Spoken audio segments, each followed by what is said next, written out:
Le maire de Thetford Mines, Marc-Alexandre Brousseau. Bonsoir, M. Brousseau. Bonsoir. Alors, je le disais, ça affecte plusieurs régions au pays, mais si vous demandez, vous, une action de façon urgente, c'est que vous dites que ça touche particulièrement votre région? Oui, ben en fait, ce qu'il faut savoir de Chaudière-Appalaches, c'est qu'on a le taux de chômage le plus bas au Québec, le plus bas au Canada. Ça fait des décennies que ça dure comme ça. Euh, nos entrepreneurs se sont pris en main parce qu'il y a quelques années seulement, on faisait une mobilisation de la sorte, mais c'est pour dénoncer la pénurie de main-d'œuvre qu'on vivait. Et heureusement, ben, nos entrepreneurs se sont pris en main, ils ont fait ce qu'il fallait, ils sont allés chercher la main-d'œuvre où est-ce qu'elle était. Et ça représente beaucoup de travailleurs étrangers temporaires qui sont débarqués chez nous.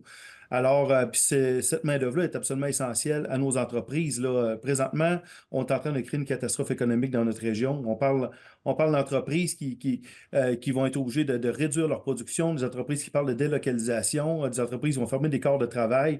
Ça va être un impact gigantesque là, présentement sur le marché du travail dans la région de Chaudière-Appalaches, qui est reconnu depuis longtemps comme un poumon manufacturier ici au Québec. Là. Vous dites un impact économique important. Vous allez même jusqu'à dire quoi? Catastrophique? Bien, certainement, en fait, c'est très important ce qui se passe présentement. Il faut savoir que Chaudière-Appalaches, on avait réussi là, en allant chercher la main-d'œuvre où est-ce qu'elle était, hein, parce que c'est vraiment des jeunes partout dans le monde qu'on est allé chercher, à augmenter notre PIB à 12 de 12 en 2022. C'est 50 de plus que la moyenne québécoise. Là, maintenant, on a des entreprises qui vont devoir réduire de façon importante leur capacité de production. Dans certains cas, on parle de 50 à 100 de capacité de production qui vont être réduites. On a des travailleurs étrangers temporaires qui vont être obligés de retourner chez eux.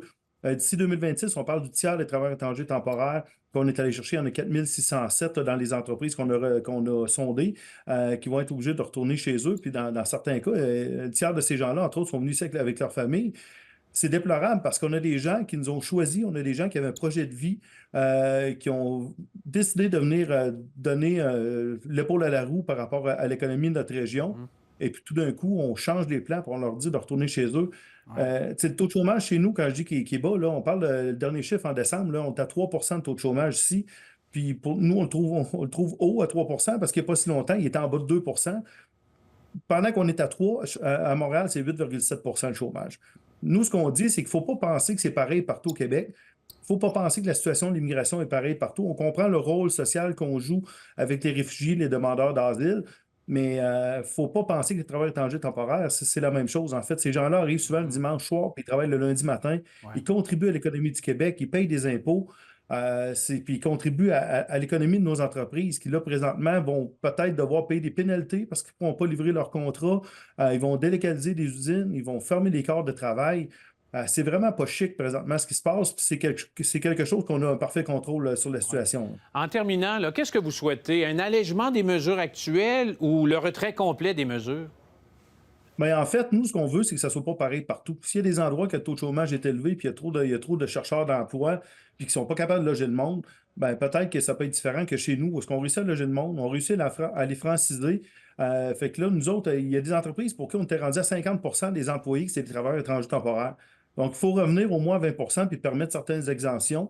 Puis, il faut les enquêtes sur l'impact du marché du travail qui sont maintenant rendues aux 2 ans, qui amènent une complexité puis qui amènent des frais, mais il faut que ça revienne aux 2 ans comme c'était. Il faut absolument qu'on pense à des régions comme la nôtre où est-ce que ces travailleurs-là sont essentiels. La régionalisation de l'immigration au Québec, là, ça fait des décennies que ça ne marchait pas. Les gens arrivent à Montréal, ne quittent pas Montréal. Puis de toute façon, là, présentement, on est allé chercher des gens qui ont des compétences particulières. On a réussi à développer leurs compétences, on a réussi à les franciser, à les intégrer chez nous. Pour vrai, c'est vraiment pas beau ce qui se passe en demandant à ces gens-là de retourner chez eux alors qu'il y avait un projet de vie. Le Québec avait réussi à devenir une destination pour l'emploi, a réussi à devenir une destination peut-être pour les étudiants internationaux, qui était une partie de la solution aussi, parce qu'après ça, ils voulaient rester. Ben là, le Québec est en train de scraper son étiquette de destination pour les gens à l'international, puis ça va prendre des années à rebâtir. C'est encore temps de faire marche arrière, de faire en sorte de comprendre qu'il y a des régions au Québec où est-ce que ces gens-là sont essentiels. En tout cas, on a eu une réaction, nous, de notre part par rapport à ce dossier-là du ministre de l'Emploi, ministre fédéral de l'Emploi, du Développement, de la main-d'œuvre et du Travail, M. Stephen McKinnon, qui dit qu'il est à l'écoute parce qu'il a reçu, évidemment, plusieurs plaintes à ce sujet. On verra si on sera en mesure de départager le tout, c'est-à-dire favoriser l'emploi dans certaines régions, mais surtout l'embauche de travailleurs étrangers dans d'autres régions où il y a presque le plein emploi. M. Brousseau, merci beaucoup pour l'entrevue. Merci de m'avoir reçu. Au Au revoir. revoir.